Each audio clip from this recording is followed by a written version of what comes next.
അപ്പൻ്റെ സ്നേഹം കിട്ടാത്ത പിള്ളേര്, അമ്മയുടെ സ്നേഹം കിട്ടാത്ത പിള്ളേര്. അതുകൊണ്ട് യേശു പറഞ്ഞു, ലെറ്റ് മീ ഗോ. സ്തോത്രം, ഞാൻ കടന്നുപോയി, ഞാൻ അവരോട് കൂടെ വസിക്കട്ടെ. അനാഥ പിള്ളേരാണ്, അനാഥ പിള്ളേരാണ്. അന്ന് രാത്രി ആ 3 പിള്ളേരെ ഉറങ്ങിക്കാണത്തില്ല. സ്തോത്രം. മാർത്തയും മറിയയും ലാസറും പറഞ്ഞു കാണും, നോക്ക്, ബാക്കിയുള്ളവരെല്ലാവരും അപ്പനെ കൊന്നവൻ, അമ്മയെ കൊന്നവൻ എന്ന് പറഞ്ഞ് വെറുപ്പിൻ്റെ നോട്ടം. ഇന്ന് രാത്രിയിലും ഇടയ്ക്കിടയ്ക്ക് ആരൊക്കെയോ എന്നെ ഇങ്ങനെ കുർത്തിച്ച് നോക്കുന്നത് പോലെ, സ്തോത്രം, അതെ, കുത്തുവാക്കിൻ്റെ നോട്ടം നോക്കാതെ അതെ നോക്ക്, ആ കണ്ണിലേക്ക് നോക്ക്, യേശുവിൻ്റെ കണ്ണിലേക്ക് നോക്ക്, ഗുരുവിൻ്റെ കണ്ണിലേക്ക് നോക്ക്. എന്തൊരു സ്നേഹമെന്ന് നോക്ക്.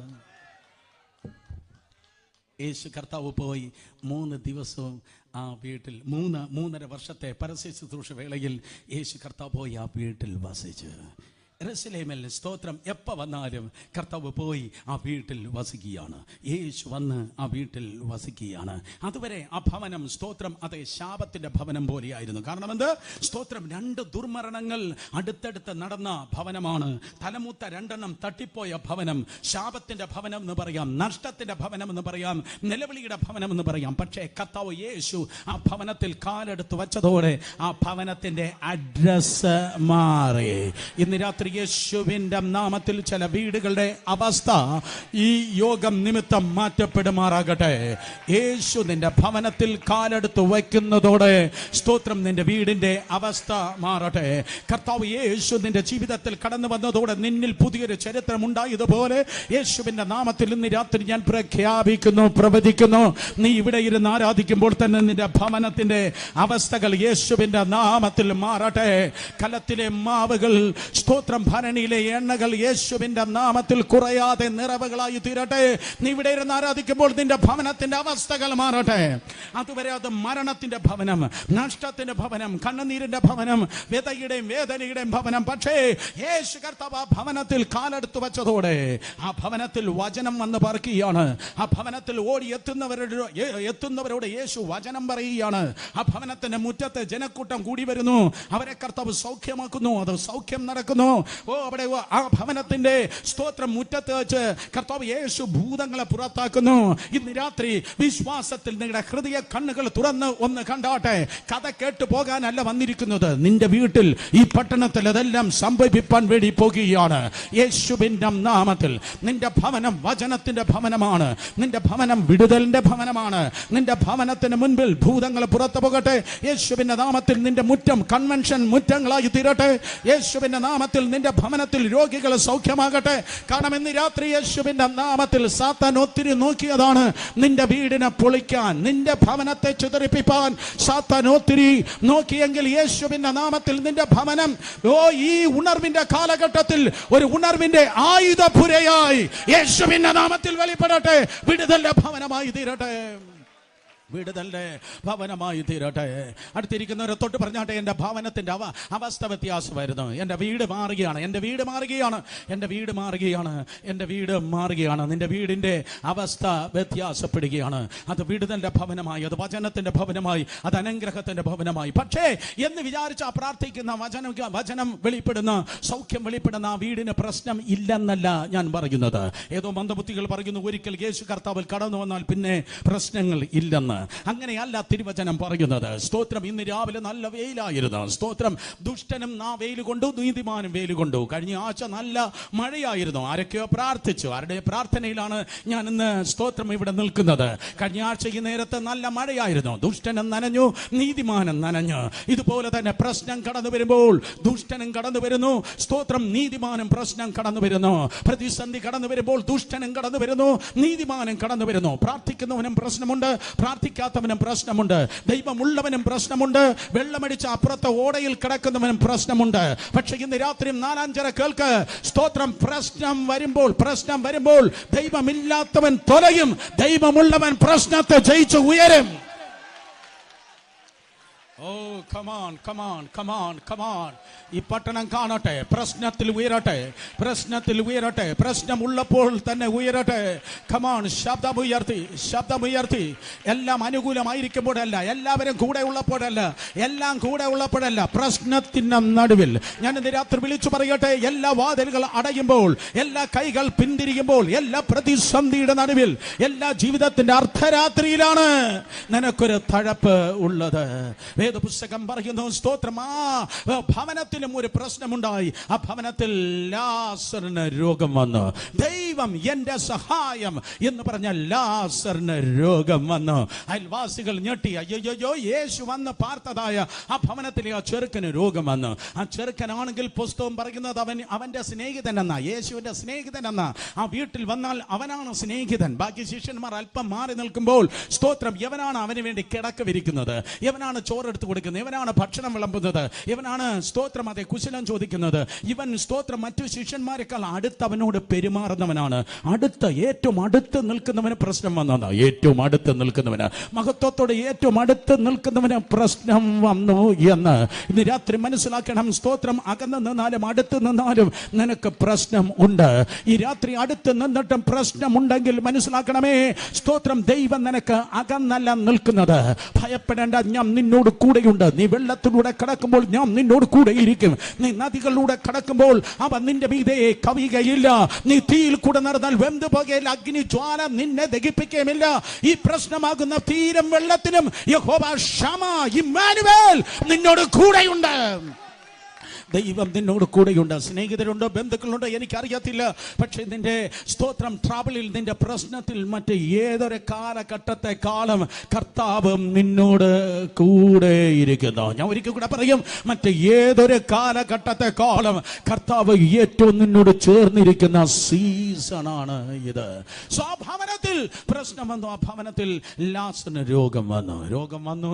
രോഗം മൂർച്ഛിച്ചപ്പോൾ യേശുവിനെ അറിയിച്ചില്ലെങ്കിലും യേശു അറിയുമായിരുന്നു. കാരണം എൻ്റെ കർത്താവ് ലോക്കലല്ല. ഒരിക്കൽ കൂടെ പറയാം, എൻ്റെ ദൈവം ലോക്കലല്ല. സ്തോത്രം, തിരുവനന്തപുരത്ത് പല ദൈവങ്ങൾ ലോക്കലാണെന്ന് ആരാണ്ട് പറയുന്നു. പക്ഷേ എൻ്റെ ദൈവം പ്രാദേശിക ദൈവം അല്ല. സ്തോത്രം, എൻ്റെ ദൈവം ലോക്കൽ അല്ല. നമുക്കിവിടെ ലോക്കൽ പോലീസ് സ്റ്റേഷനുണ്ട്, ലോക്കൽ പാർട്ടി ഓഫീസുണ്ട്, ലോക്കൽ പോസ്റ്റ് ഓഫീസുണ്ട്, ലോക്കൽ ദൈവങ്ങളുണ്ട്. പക്ഷേ നമ്മുടെ ദൈവം ലോക്കലല്ല. സ്വർഗം അവൻ്റെ സിംഹാസനം, ഭൂമി അവൻ്റെ പാദപീഠം. അവൻ യൂണിവേഴ്സലാണ്. അവൻ അറിയിച്ചില്ലെങ്കിലും വളരെ നന്നായി അറിയുന്നവനാണ്. അവൻ ലോക്കലല്ല, അവൻ പരിധിയില്ലാത്തവനാണ്. പിശാചിന് പരിധിയുണ്ട്, മനുഷ്യന് പരിധിയുണ്ട്. കർത്താവിന് ഇന്ന് രാത്രിയിലും പരിധി ഇല്ല. അവനെ അറിയിച്ചെങ്കിലും സ്തോത്രം, അറിയിച്ചില്ലെങ്കിലും അവൻ അറിയുമായിരുന്നു. പക്ഷേ സ്തോത്രം, തിരുവചനം പറയുന്നു, യേശുവിനെ അറിയിച്ചിട്ട് യേശു കർത്താവ് വന്ന് ലാസറിനെ ഇതാ സൗഖ്യമാക്കിയതേ ഇല്ല. സ്തോത്രം, ലാസറിന് രോഗം വന്നു, രോഗം മൂർച്ഛിച്ചു. അവസാനം, സ്തോത്രം, ലാസർ ഇതാ മരിച്ചു. ലാസർ മരിച്ചപ്പോൾ ജനം ഞെട്ടി. ജനം ഇപ്രകാരം ചോദിച്ചു, ഹേ, ആ വീട്ടിൽ എന്തുകൊണ്ടാണത് സംഭവിച്ചത്? ഇതാ മരണം നടന്നിരിക്കുന്നു, നഷ്ടം വന്നിരിക്കുന്നു. മാർത്തയും മറിയയും നിലവിളിക്കുന്നതായ സ്വരം ആ ഗ്രാമത്തിൽ ഇതാ ഉയരുകയാണ്. പണ്ട് അപ്പൻ മരിച്ച വീട്, അമ്മ മരിച്ച വീട്, ഇപ്പോഴത് അടുത്ത തലമുറയും സ്തോത്രം തോട്ടിരിക്കുന്നു. ഇതാ സ്തോത്രം, ലാസർ മരിച്ചിരിക്കുന്നു. ലാസർ മരിച്ചപ്പോൾ ജനം ചോദിച്ചു, എന്തുകൊണ്ട് ആ വീട്ടിൽ അത് സംഭവിച്ചു? സഹോദരന്മാരെ, ഇന്ന് രാത്രി നിങ്ങൾ അപ്പോസ്തലനായിരിക്കാം, പ്രവാചകനായിരിക്കാം, സുവിശേഷകനായിരിക്കാം, വിശ്വാസിയായിരിക്കാം, നീ ആര് തന്നെയാണെങ്കിലും നിന്റെ ജീവിതത്തിൽ സ്തോത്രം എന്തുകൊണ്ട് എന്ന ചോദ്യങ്ങൾ ഉയരാൻ സാധ്യതയുണ്ട്. എന്തുകൊണ്ട്? ഞാൻ ചോദിച്ചിട്ടുണ്ട്. എന്തുകൊണ്ട്? എൻ്റെ ഈ ഗ്രൗണ്ടിൽ ഇരിക്കുന്ന എനിക്കറിയാമെന്നുള്ള അനേകർ ചോദിച്ചിട്ടുണ്ട്. വായ്, എന്തുകൊണ്ട്? ഓ കർത്താവ് യേശു ക്രിസ്തു പോലും, ദൈവപുത്രൻ പോലും ഈ ലോകത്തിൽ കടന്നു വന്നപ്പോൾ അനേപ്രകാരം ചോദിച്ചു, എൻ്റെ ദൈവമേ, നീ എന്നെ കൈവിട്ടത് എന്ത്? സ്തോത്രം, സംഭവിപ്പാൻ പാടില്ലാത്തത് ജീവിതത്തിൽ, ഭവനത്തിൽ, തലമുറയിൽ, സമ്പത്തിൽ, ആരോഗ്യത്തിൽ ഒക്കെ സംഭവിക്കുമ്പോൾ നമ്മൾ ചോദിക്കും, വായ്, എന്തുകൊണ്ട്? എല്ലാം അനുകൂലമല്ല. സ്തോത്രം, പ്രതീക്ഷിക്കാത്ത ആഘാതങ്ങളും വിഘാതങ്ങളും ഉലച്ചിലുകളും കടന്നു വരുമ്പോൾ we are compelled to ask, എന്തുകൊണ്ട്? എന്നാൽ ദൈവത്തെ ഒരിക്കലും ഒരു പ്രതിക്കൂട്ടിൽ കയറ്റി നിർത്തി ദൈവമേ പറഞ്ഞതാ, എന്തുകൊണ്ട് എനിക്കിത് സംഭവിച്ചു എന്ന് ചോദിപ്പാൻ, ദൈവത്തെ ചോദ്യം ചെയ്യുവാൻ നമുക്ക് അവകാശം ഇല്ല. എന്നാൽ ഇന്ന് രാത്രി ഞാൻ പറയട്ടെ, സമാഗമന കൂടാരത്തിലേക്ക് നിങ്ങൾ കടന്നു പോകുമ്പോൾ, മോശ സമാഗമന കൂടാരം നിർമ്മിക്കുന്നതായ സമയത്ത് ദൈവമായ കർത്താവ് ഇപ്രകാരം പറഞ്ഞു, മോശേ, നീ സമാഗമന കൂടാരത്തിൽ സ്തോത്രം 2 തരത്തിലുള്ള പുഷ്പങ്ങളെ നീ ഉണ്ടാക്കണം. വിടർന്ന പുഷ്പങ്ങളെ നീ ഉണ്ടാക്കണം, അതുപോലെ മൊട്ടുകളെയും നീ ഉണ്ടാക്കണം. വിടർന്ന പുഷ്പങ്ങൾ നിന്റെ ജീവിതമാകുന്ന കൂടാരത്തിലുണ്ട്. നിന്റെ ജീവിതമാകുന്ന കൂടാരത്തിൽ മൊട്ടുകളും ഉണ്ട്. നിന്റെ ജീവിതത്തിൽ വിടർന്ന പുഷ്പങ്ങൾ, അർത്ഥം മനസ്സിൽ മനസ്സിലാകുന്നതായ കാര്യങ്ങളുണ്ട്. മനസ്സിലാകുന്നതായ കാര്യങ്ങൾ, എന്തുകൊണ്ടാണ് നമുക്കിത് വരുന്നത് എന്ന് മനസ്സിലാകുന്നതായ കാര്യങ്ങൾ. വിടർന്ന പുഷ്പമാണെങ്കിൽ നമുക്കറിയാം അതിന്റെ സൈസ് എന്താണ്, അതിന് എത്ര ഇതളുകളാണുള്ളത്, അതിന്റെ നിറം എന്താണ് നമുക്കറിയാം. മനസ്സിലാക്കുന്ന കാര്യങ്ങൾ ഞാൻ അദ്ദേഹത്തോട് മാത്രമല്ല നിങ്ങളോടും കൂടെ പറയട്ടെ, പാസ്റ്റർ ഫെമിനോട് മാത്രമല്ല നിങ്ങളോടും കൂടെ പറയട്ടെ. പക്ഷേ സ്തോത്രം, ഏത് കൂടാരത്തിൽ ഏത് മോശയോട് വിടർന്ന പുഷ്പങ്ങളെ ദൈവം ഉണ്ടാക്കാൻ വേണ്ടി പറഞ്ഞു, അതേ ദൈവം തന്നെ മോശയോട് പറഞ്ഞു വിടർന്ന പുഷ്പം മാത്രമല്ല മൊട്ടുകളെയും നീ ഉണ്ടാക്കേണം, മൊട്ടുകളെയും ഉണ്ടാക്കേണം. അർത്ഥം സ്തോത്രം, മനസ്സിലാകാത്ത കാര്യങ്ങളുണ്ട്. മൊട്ടുകൾ കടന്നു വരും. മൊട്ടുകൾ കടന്നു വരുമ്പോൾ അതിനെ തല്ലിപ്പൊട്ടിച്ചു നോക്കരുത്. മൊട്ടുകളെ തല്ലിപ്പൊട്ടിച്ചു നോക്കിയാൽ ആ പുഷ്പങ്ങൾ വികലമായി പോകും. ആ മൊട്ടുകളെ അങ്ങനെ തന്നെ വിട്ടേക്കണം. സ്തോത്രം, ആ കാര്യങ്ങളെ ചോദ്യം ചെയ്യാതെ വിട്ടേക്കണം. കാരണം ഒരു ദിവസം സ്തോത്രം മൊട്ടുകൾ വിടര്, ഒരു ദിവസം മൊട്ടുകൾ വിടര്. സൂര്യന്റെ പ്രകാശം അടിക്കുമ്പോഴാണ് ഈ മൊട്ടുകൾ വിടരുന്നത്. അർത്ഥം, നീതി സൂര്യന്റെ മുൻപിൽ അന്ന് നിനക്ക് മനസ്സിലാകാത്ത കാര്യങ്ങളുമായി നിൽക്കുമ്പോൾ അന്ന് നിനക്ക് മനസ്സിലാകും, എന്റെ ദൈവത്തിന് ഒരിക്കലും അബദ്ധം പറ്റത്തില്ല, ദൈവത്തിനൊരിക്കലും അബദ്ധം പറ്റുകയില്ല. മനസ്സിലാക്കുന്നവർ കരങ്ങളെ ചലിപ്പിച്ച് ദൈവത്തെ സ്തുതിച്ചാണ്. മഹാനായ ദൈവത്തിന്റെ ദാസൻ ഓറൽ റോബർട്ട്സ് തന്റെ ശുശ്രൂഷയിൽ, ദൈവിക ശുശ്രൂഷയിൽ കത്തി നിൽക്കുക. നാഷണലി ഇന്റർനാഷണലി അമേരിക്കയിൽ നിന്ന് ലോകത്തിലെ എല്ലാ കോണുകളിലും സ്തോത്രം രോഗശാന്തി ശുശ്രൂഷയുമായി ഓറൽ റോബർട്ട്സ് എന്ന മഹാനായ ദൈവത്തിന്റെ ദാസൻ സഞ്ചരിക്കുമ്പോൾ ഒരു ദിവസം ഞെട്ടിപ്പിക്കുന്നതായ ഒരു വാർത്ത താൻ അറിഞ്ഞു. അദ്ദേഹം ഏറ്റവും കൂടുതൽ സ്നേഹിച്ചതായ തന്റെ മകൾ ഹെലികോപ്റ്റർ ആക്സിഡന്റിൽ മരിച്ചുപോയി. താൻ ഞെട്ടി ദൈവത്തോട് ചോദിപ്പാൻ തുടങ്ങി. 6 മാസം തുടർന്നുള്ള മുഴുവൻ സ്കെഡ്യൂളും ക്യാൻസൽ ചെയ്തിട്ട് ദൈവത്തിന് മുൻപിൽ ഇരുന്ന് ചോദിച്ചു, പറ ദൈവമേ, നീ ജനത്തെക്കുറിച്ച് എന്നോട് വെളിപ്പെടുത്തി, നീ സഭകളെ കുറിച്ച് എന്നോട് വെളിപ്പെടുത്തി, ദൈവദാസന്മാരോട് വെളിപ്പെടുത്തി, എന്റെ കാര്യം മാത്രം നീ എന്നോട് പറഞ്ഞില്ല. പറ, എന്റെ കുഞ്ഞിനെ നീ എന്തുകൊണ്ടാണ് എടുത്തത്, എന്റെ കുഞ്ഞിനെ നീ എന്തുകൊണ്ടാണ് എടുത്തത്? അവസാനം ദൈവം തോറ്റില്ല, ഓറൽ റോബർട്ട്സ് തോറ്റു. കാരണം ദൈവം മറുപടി കൊടുത്തില്ല. എന്തുകൊണ്ടെന്ന് ചോദിച്ചിട്ട് ദൈവം മറുപടി കൊടുത്തില്ല. എന്തുകൊണ്ടെന്ന് ചോദിക്കല്ലേ, ചോദ്യം ചെയ്യുവാൻ നീ ആരും അല്ല. പകരം ഒന്നെനിക്കറിയാം, സ്തോത്രം, എന്തൊക്കെ തീയിലൂടെ വെള്ളത്തിലൂടെ നീ കടന്നു പോയാലും ദൈവം ഒരിക്കലും നിന്നെ കൈവിടത്തില്ല. ദൈവത്തിന് തെറ്റ് പറ്റത്തില്ല. തമ്പുരാൻ നിന്നോട് കൂടെ ഇരിക്കും. വിശ്വസിക്കുന്നവർ കരങ്ങളെ ചലിപ്പിച്ച് ദൈവത്തെ സ്തുതിച്ചാണ്. ലാസർ മരിച്ചു. ലാസർ മരിച്ചതായ ആ സമയത്ത് അക്കാലത്തെ സാഹചര്യം അനുസരിച്ച്, അന്നത്തെ സിറ്റുവേഷൻ അനുസരിച്ച്, അന്നത്തെ ട്രഡീഷൻ അനുസരിച്ച് ഒരാൾ മരിച്ചു പോയാൽ, സ്തോത്രം, ഒരാൾ മരിച്ചു പോയാൽ അന്ന് വാടകയ്ക്ക് കരയുവാനായി ജനം കടന്നു വരും. വാടകയ്ക്ക് കരയാനായി ജനം കടന്നു വരും. എന്തിനാ വാടകയ്ക്ക് ജനം കരയാൻ വേണ്ടി എത്തുന്നത്? അക്കാലത്ത് ഒരു പാരമ്പര്യ വിശ്വാസം ഉണ്ടായിരുന്നു. ഒരാൾ മരിച്ചു പോയാൽ 3 ദിവസം വന്നിരുന്ന് കരഞ്ഞാൽ അവന്റെ ആത്മാവ് 3 ദിവസം അവിടെ ഊടാടി നടക്കും. അവന്റെ ആത്മാവ് വീണ്ടും കയറി അവന് എഴുന്നേറ്റ് വരുമെന്ന്. ഈ കസേര വാടകയ്ക്കാണ്, ഈ നല്ല സൗണ്ട് സിസ്റ്റം വാടകയ്ക്കാണ്. സ്തോത്രം, ഇതുപോലെ അന്ന് കാലത്ത് സ്തോത്രം, ആരെങ്കിലും അവിടെ മരിച്ചു പോയാൽ അവിടെ വാടകയ്ക്ക് വന്നിരുന്ന 3 ദിവസം ആൾക്കാരെ വെറുതെ കരയും. സ്തോത്രം, ഈ മരിച്ചു കിടക്കുന്നവനുമായിട്ട് ഈ കരയുന്നവന് ഒരു ബന്ധമില്ല. സ്തോത്രം, അവനെ ആദ്യമായിട്ടായിരിക്കും അവനെ കണ്ടത്. അവന്റെ ലീവിംഗ് ബോഡി അവൻ ജീവനോടെ ഇരുന്നപ്പോൾ കണ്ടിട്ടില്ല. ഇപ്പോൾ ഡെഡ് ബോഡിയാണ് കണ്ടത്. ഡെഡ് ബോഡിയാണ് കണ്ടതെങ്കിലും അവർ വന്നിരുന്ന കാര്യം, അയ്യോ അണ്ണാ, എന്ന് പറഞ്ഞാൽ ഞാൻ തിരുവനന്തപുരം മലയാളമാണ് ഒരു സെക്കൻഡ് ഓർത്തത്. സ്തോത്രം, അയ്യോ അയ്യോ അണ്ണ, നീ മരിച്ചു പോയല്ലോ എന്ന് പറഞ്ഞ് സ്തോത്രം, അതേ അണ്ണന് വേണ്ടി കരയുകയാണ്. അയ്യോ നല്ല അണ്ണനല്ലയോ, നല്ല അണ്ണനല്ലയോ, അണ്ണൻ കൈവിട്ട് പോയല്ലോ എന്ന് പറഞ്ഞിരുന്ന് കരയുകയാണ്. സ്തോത്രം, അർത്ഥം, ഞാൻ ഇന്ന് രാത്രി പൊതുവെ സമൂഹത്തിലുള്ള കാര്യം പറയട്ടെ. ഒരാൾ ജീവനോടെ ഇരിക്കുമ്പോൾ നല്ലതെന്ന് പറയാൻ ജനം ഒരുക്കമല്ല. ജീവനോടെ ഇരിക്കുമ്പോൾ ഒരാൾ നല്ലതെന്ന് ജനം പറയത്തില്ല. ഒരുത്തൻ ചത്തതിന് ശേഷമാണ് ഒരുത്തൻ വിശുദ്ധൻ എന്ന് പ്രഖ്യാപിക്കുന്നത്. ഒരുത്തൻ ചത്തതിന് ശേഷമാണ് ഒരുത്തൻ വിശുദ്ധൻ എന്ന് പ്രഖ്യാപിക്കുന്നത്. പക്ഷെ ജീവനോടെ ഇരിക്കുമ്പോൾ അവന് കുറച്ച് സ്വസ്ഥത കൊടുത്തിരുന്നെങ്കിൽ 2 കൊല്ലം കൂടെ പുള്ളി ജീവിച്ചിരുന്നേനെ. കമാൺ ആരും മിണ്ടുന്നില്ലല്ലോ. തിരുവനന്തപുരത്താണ് ഞാൻ പ്രസംഗിക്കുന്നത് അല്ലേ? Come on, hallelujah. ജീവനോടെ ഇരിക്കുമ്പോൾ അവന് സ്വസ്ഥത കൊടുത്തിരുന്നെങ്കിൽ അവൻ 2 കൊല്ലം കൂടെ ജീവിച്ചിരുന്നേനെ. അതുകൊണ്ട് ചത്തതിന് ശേഷമല്ല കുറച്ച് പൂക്കളെ കൊണ്ടുവന്ന് വെച്ച് അവനെ സന്തോഷിപ്പിക്കേണ്ടത്. ചത്തതിന് ശേഷം ഈ പൂക്കളെ കൊണ്ടുവന്ന് വെച്ചാൽ ഇതിൻ്റെ നിറവും മണവും എനിക്ക് ആസ്വദിപ്പിക്കാൻ വേണ്ടി കഴിയത്തില്ല. അതുകൊണ്ട് നാളെയും ഞാൻ വരും. എന്തെങ്കിലും തരണമെന്ന് ആരെങ്കിലും ആഗ്രഹിക്കുന്നെങ്കിൽ സ്വീകരിക്കപ്പെടുന്നതായിരിക്കും. സ്തോത്രം. അതുകൊണ്ട് ചത്തതിന് ശേഷമല്ല ഒരുത്തൻ കൊള്ളാമെന്ന് പറയേണ്ടത്. അടുത്തിരിക്കുന്നവരൊക്കെ തൊട്ട് പറഞ്ഞാട്ടെ, ജീവനുള്ളപ്പോൾ മാനിക്കണം. പറഞ്ഞാട്ടെ, മോത്തോക്കി പറ, ജീവനുള്ളപ്പോൾ മാനിക്കണം. ജീവനുള്ളപ്പോൾ ഞാൻ എനിക്ക് വേണ്ടിയല്ല പറയുന്നത്, ഈ ദൈവദാസന്മാരെ, സുവിശേഷത്തിന് വേണ്ടി വില കൊടുത്ത് നിൽക്കുന്ന ഈ ദൈവദാസന്മാരെ, സ്തോത്രം, ജീവനുള്ളപ്പോൾ മാനിക്കണം. ജീവനുള്ളപ്പോൾ മാനിക്കണം. സ്തോത്രം. ദൈവത്തെ കാണാത്ത ദൈവത്തെ മാനിക്കുന്നു എന്ന് പറയുന്നവൻ കാണുന്ന സഹോദരനെ മാനിക്കണം.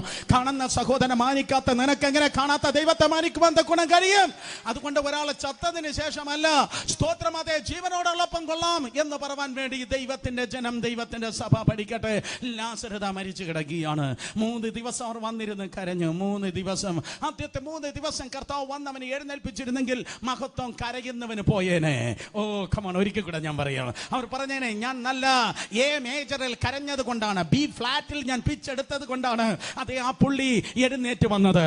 എന്നാൽ ഇന്ന് രാത്രി തന്റെ മഹത്വം മറ്റൊരുത്തനും വിട്ടുകൊടുക്കാത്തവനായ എന്റെ കർത്താവ് എല്ലാം തീർന്നെന്ന് പറഞ്ഞപ്പോ, എല്ലാം അവസാനിച്ചെന്ന് പറഞ്ഞപ്പോ, കിംസും നിംസും ഇനി പറ്റത്തില്ലെന്ന് പറഞ്ഞപ്പോ, എല്ലാ സ്പെഷ്യലിസ്റ്റ് കൈവിട്ടപ്പോ, എല്ലാവരും തീർന്നെന്ന് പറഞ്ഞ ഫുൾ സ്റ്റോപ്പ് ഇടുമ്പോഴാണ് മനുഷ്യനിടുന്ന ഫുൾ സ്റ്റോപ്പിനെ കോമയാക്കി തീർത്ത് പുതിയൊരു അധ്യായം നിന്റെ ജീവിതത്തിൽ തമ്പുരാൻ ആരംഭിക്കുന്നത്. രാത്രി തീർന്നെന്ന് പറയുന്ന ബിസിനസ്സുകൾ ആരംഭിക്കട്ടെ, തീർന്നെന്ന് പറയുന്ന ശുശ്രൂഷകൾ ആരംഭിക്കട്ടെ. പിശാച് മണ്ണിട്ട് മൂടിയത് സകലതും യേശുവിന്റെ നാമത്തിൽ പെർമനന്റായി തുറന്നു വരട്ടെ, തുറന്നു വരട്ടെ, തുറന്നു വരട്ടെ, തുറന്നു വരട്ടെ.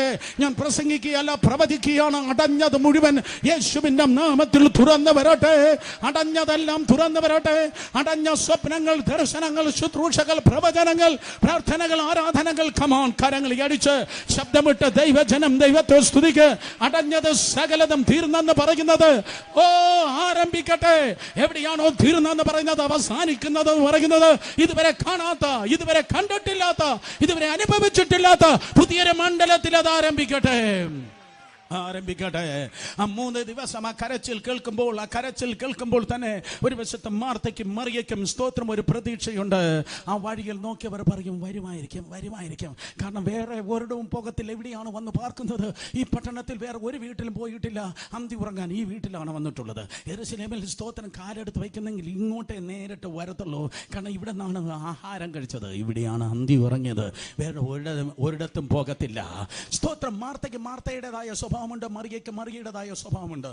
എനിക്കൊരു സഹോദരനുണ്ട്, ഞങ്ങൾ കണ്ടാൽ തന്നെ സ്തോത്രം വ്യത്യസ്തരാണെന്നതുപോലെ സ്വഭാവത്തിൽ വ്യത്യസ്തരാണ്. മാർത്തയും അതുപോലെ തന്നെ. ഒരാള് പാദത്തിലിരിക്കുമ്പോൾ മറ്റൊരാള് സ്തോത്രം അടുക്കളയിൽ ചുറ്റുപാടിൽ അതേ ജോലി ചെയ്ത് നടക്കുകയാണ്. പലതിനെ ചൊല്ലി വ്യാകുലപ്പെട്ട് നടക്കുകയാണ്.